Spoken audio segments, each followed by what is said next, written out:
Ang katapangan ay hindi nadadaan sa buntalan. Ang pagiging diplomatic ay hindi nagpapakita ng kahinaan. Ang direktiba ng Pangulo ay diplomacy at rule-based approach. At sinabi din naman ng Pangulo na we are not waging any war. At sinabi rin niya na hindi tayo uurong sa anumang labanan. We cannot stop China from making its own narrative. But they cannot also stop us from fighting for our rights based on laws, on clause, arbitrary ruling, and for our being independent country. Yusek, a contractor was shot by a riding in tandem in Negros Oriental. May we get the palace's reaction on this? Lalo't nangyari po siya sa harap po ng investigasyon sa flood control projects. Tama lang po na imbestigahan yan para malaman natin ang punot dulo na yan. At kinukondena natin ang mga karahasan na ito. Yan ay ayon sa Pangulo. Ma'am, follow up lang. Paano po natin sinisiguro na wala po talagang panggigipit na mangyayari sa mga sangkot dito po sa flood control project sa harap po ng investigasyon? Alam naman natin kung ano ang nais ng Pangulo. Makasuhan ang dapat makasuhan, mapanagot ang dapat na mapanagot.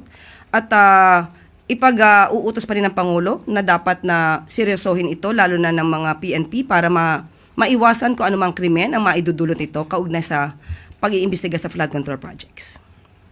Follow-up question, Tristan Odalo, Newswatch Plus.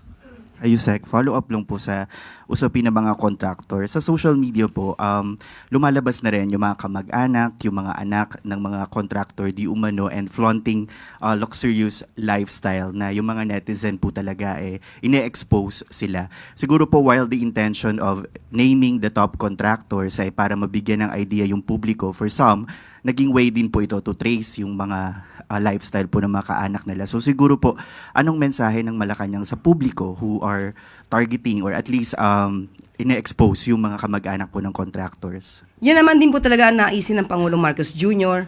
na lahat-lahat po tayo ay magtulungan upang masawata itong mga korupsyon na ito.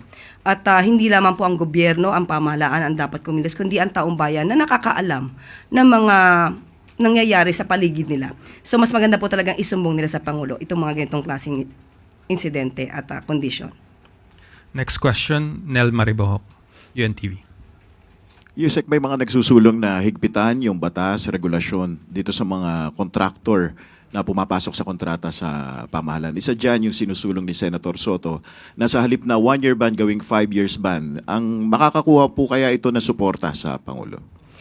Tignan po natin muna kung ano magiging detalye ng igagawing batas ni Senator Tito Soto para po mapag-aralang mabuti. Ito naman po ay para din sa bayan at para din naman sa mga negosyante na inosente naman sa mga ganitong klaseng sitwasyon. Next question, Ann Soberano, Bombo Radyo. Yusek, good morning. Update lang po, Yusek, kung may bagong may inalok na po ba ang pwesto para kay former PNP Chief Torre at tinanggap po ba niya yung alok na yan? Meron po talaga inaalok katulad po ng sinabi natin at sa ngayon po ay wala pa pong komento. Hintay na lamang po natin kung ano magiging positibong reaksyon ni General Torre dito. Pero kasi sabi niya, ma'am, no comment siya regarding doon sa sa alok na posisyon. Pero sabi din niya na hindi daw po siya qualified, lalo na po daw sa NBI. Baka namang ibang posisyon ay iaalok sa kanya. Okay. Ma'am, last na lang, eto na lang po.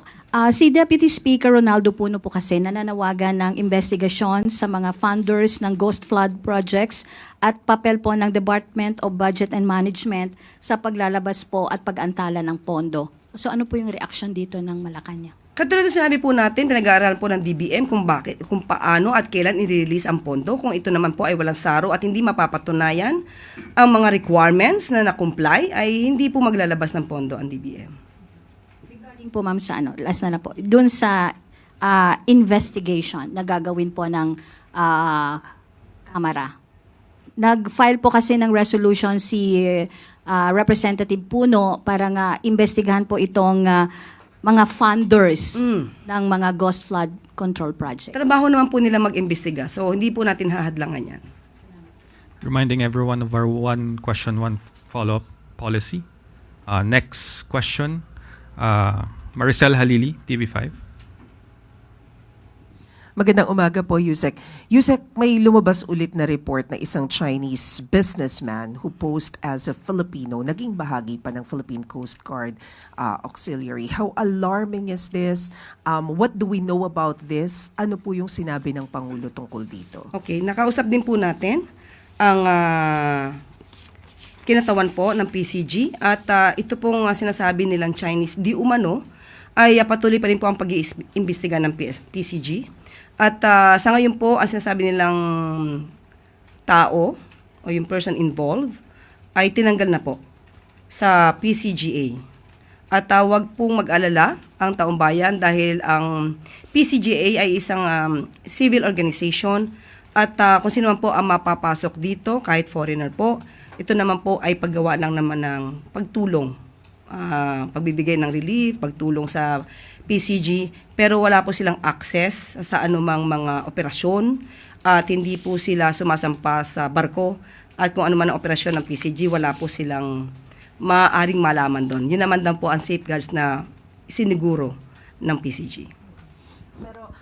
Yusek, sinasabi rin po kasi ni Senator Ping Lacson na may mga impormasyon na marami raw talagang mga sleeper agents dito sa Pilipinas. Ano po yung plano natin to dismantle itong mga sleeper agents na ito, if it's true? Actually, nadinig na nga po natin to sa news, kaya tinawagan din po natin ang NSC at ito po ang kanilang mensahe para sa atin at sa mga taong bayan. Ayon po sa kanila, we cannot go into specifics for security reasons, but we can assure the public that our security forces are actively monitoring and addressing these threats. The government does not take espionage lightly, and we act swiftly when credible intelligence is verified. Recent operations have already led to arrest of suspected foreign operatives, which shows that our agencies are not standing still. We are working closely with law enforcement and intelligence units to dismantle espionage network whenever they may be. So, yun po. So, rest assured po na ginagawa po nila ang kanilang trabaho. Next question, Ana Bajo, GMA News Online. Morning, ma'am. Ma'am, some congressmen and senators are calling or urging the president to subject himself to a lifestyle check following yung kanyang directive for all executive agencies. Ma'am, is the president willing to ano po ng lifestyle check? Lahat ng parte na ehekutibo ay ready for lifestyle check. So, ma'am, nakausap niyo po ba siya regarding this and his affirmative po? Lahat po na ehekutibo, miyembro ng ehekutibo ay ready, pati pa ang Pangulo. How about, ma'am, sa kasi si Senator Risa Ontiveros, she's also calling for the full disclosure of SALN. How about that matter po, ma'am? Okay, lumalayo kasi po tayo sa issue. Sinabi po natin na ang Pangulo, ang buong ehekutibo ay ready for lifestyle check. So wag po tayong lumayo sa issue. Ang issue po ngayon ay tuligsain at habulin ang mga involved sa flood control projects. So wag po natin ibahin at wag tayong medyo mamulitika patungkol dito. Okay, ma'am. Thank you Thank po. Follow-up question, Ivan Mayrina, GMA 7. USEC-related question on the lifestyle check. Nabanggit niyo po when you announced this lifestyle check na may involve po ang ombudsman dito po sa gusto mangyaring lifestyle check ng Pangulo. Can you tell us exactly how the palace wants the ombudsman to conduct a lifestyle check? Nabanggit po natin ang ombudsman dahil sila po ay may karapatan at may authority to initiate investigation on this matter. Ngunit ang ombudsman po ay isang independent constitutional body at kung ano man po ang kanilang magiging proseso or mechanics patungkol po dito, nasa ombudsman na po yun. Has the desire of the President been communicated to the recently appointed acting ombudsman Dante Vargas?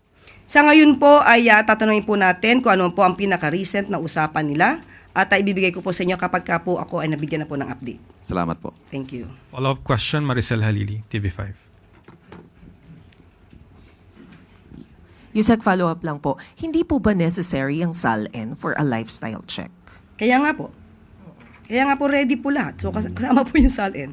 So, is the President willing to show his salary? Kasama po sa lifestyle check. Pagka po nagkaroon lifestyle check, mauna, mahuli man ang Pangulo, kasama po yan. So, willing po si Presidente to show if necessary. Kung kinakailangan nga po, sabi nga po natin, ulitin natin, lahat ng miyembro ng ehekutibo ready for a lifestyle check. Thank you po. Next question, Ivy Reyes, Bilyonaryo. Morning po, Yusek. Sa Foreign Relations Committee hearing yesterday, Senator Tulfo responded to DFA statement that Taiwan's not recognized as a sovereign state. Sabi po niya, we're allowing ourselves to be bullied in the name of diplomacy and that diplomacy without deterrence is weakness. Comment po on that. Ang katapangan ay hindi nadadaan sa buntalan. Ang pagiging diplomatic ay hindi nagpapakita ng kahinaan.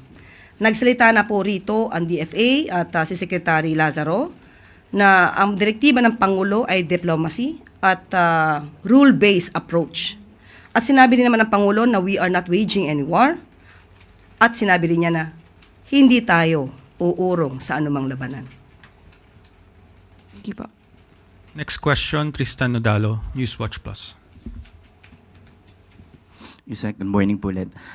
Yung Chinese Ministry of Defense called the Philippines a disruptor and troublemaker in the South China Sea following po yung recent activities ng Philippines and Australia sa South China Sea. Sabi po nila, Manila is acting recklessly at the behest of external powers.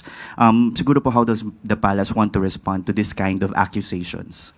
We cannot stop China from making its own narrative. But they cannot also stop us from fighting for our rights based on laws, on clause, arbitrary ruling, and for our being independent country. Sa ibang topic naman po, kahapon na-tackle po sa Senate Foreign Relations Committee yung issue po ng Taiwan. Kasi po natanong yung sila DFA and other government officials on the contingency plan in case po a shooting war breaks out in the island. Sabi po, meron namang contingency plan but when pressed further, nagtuturuan po kung meron bang budget for the contingency plan because the senators are also doubting our capability to evacuate yung large number of Filipinos from the island. May utos po bang Pangulo to fund itong contingency plan na to sakaling magkaroon nga po ng gulo? Tama po si DFA Secretary Lazaro na meron pong contingency plans. So, nothing to worry. Kasi nagawa na rin po natin to, nagkaroon ng issue ang Israel. Wala sa budget, pero nakaya po natin. So hindi po kailangang mag-allot ng another budget for Taiwan specifically? Hindi naman po kailangan. That is the last question. Thank you, Yusek. Sa hangaring mabigyan ng pangalawang pagkakataon sa buhay ang mga kabataang nangangailangan ng liver transplant, nakipagpulong si First Lady Liza Araneta Marcos sa mga negosyante at top doctors from India. Ayon sa First Lady, ang pakikinig sa mga hinaing ng taumbayan na napipilitang magpagamot sa ibang bansa na nagbibigay inspirasyon sa kanya upang dalhin ang pag-asa dito sa Pilipinas.